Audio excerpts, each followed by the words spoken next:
Pakalbėkime šiek tiek apie pūslės. Štai čia yra mūsų standartinė pūslė, jos būna taip vakuumuotos, o ši yra standartinio ilgio pūslė. Turime įvairių tipų jungiamųjų pūslių. Ši, kaip matote, yra 45 laipsnių pūslė, kuri yra I formos. Turime ir 90 laipsnių, kuri yra T formos. Turime ir dvigubą šoninę pūslę, kuri, kaip žinote, turi po dvi iš abiejų pusių tiek 45, tiek 90 laipsnių kampu. Tačiau visais atvejais jos visos pagamintos iš tos pačios medžiagos.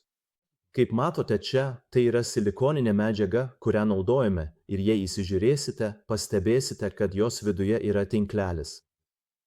Šis tinklelis leidžia jai šiek tiek išsitempti nepažeidžiant ar neplėšant silikono, beveik taip pat, kaip armatūra veikia betone.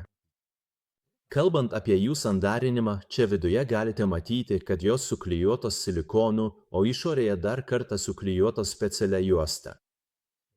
Nežinau, ar taip gerai matosi, ji tokia plona ir sunkiai pastebima, bet visais atvejais jos gerai suklijuotos, kad nepraleistų.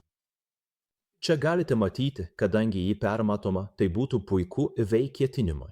Šią medžiagą galite naudoti įtraukimo vietoje, įstūmimo vietoje arba UV kietinimo, UV kietinimo procesui. Norėčiau atkreipti jūsų dėmesį į tai, kad čia yra 3 jungties pūslės pusės.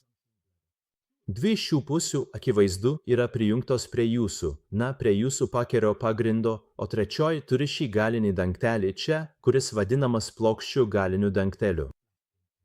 Yra kupoliniai ir plokšti galiniai dangteliai, o šis konkretus, kaip matote, yra plokščias galinis dangtelis.